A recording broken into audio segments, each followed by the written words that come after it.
গত বছরের ৫ আগস্ট ছাত্র জনতার অভ্যুত্থানের মুখে ভারতে পালিয়ে যান সাবেক প্রধানমন্ত্রী শেখ হাসিনা।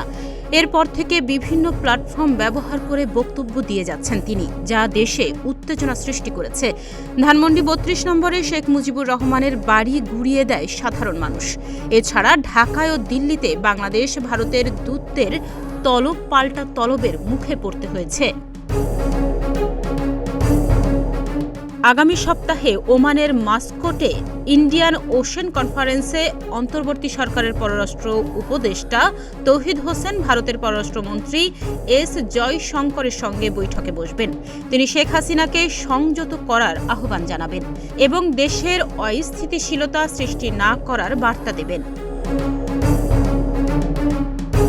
গত ডিসেম্বরের পর থেকে দুই দেশের সম্পর্ক শীতল থাকলেও জানুয়ারির মাঝামাঝিতে সীমান্তের সার্বিক পরিস্থিতি নিয়ে উত্তেজনা তৈরি হয়। শেখ হাসিনার বক্তব্যের পর দেশের অভ্যন্তরে অস্থিতিশীলতা বাড়ে, যা নিয়ে ঢাকায় ও দিল্লিতে দূতদের তলব করা হয়। ভারতের ভারপ্রাপ্ত হাই কমিশনারের বক্তব্যে ঢাকায় ক্ষোভ প্রকাশ করা হয়। বাংলাদেশের পররাষ্ট্র মন্ত্রণালয়ের মুখপাত্র রফিকুল আলম জানান, ভারতের পররাষ্ট্র মন্ত্রণালয়ের অভ্যন্তরীণ বিষয়ে মন্তব্য অপ্রত্যাশিত ও অনাকাঙ্ক্ষিত। তিনি আরও বলেন, বাংলাদেশের অভ্যন্তরীণ বিষয়ে ভারতের হস্তক্ষেপ সহ্য করা হবে না। এদিকে শেখ হাসিনাকে থামানোর পাশাপাশি প্রত্যর্পণ চুক্তির আওতায় তাকে ফেরত দেওয়ার আহ্বান জানাবেন পররাষ্ট্র উপদেষ্টা তৌহিদ হোসেন। এছাড়া সীমান্ত, ভিসা, তিস্তা গঙ্গা চুক্তির নবায়ন সহ বিভিন্ন বিষয় নিয়েই আলোচনা হবে।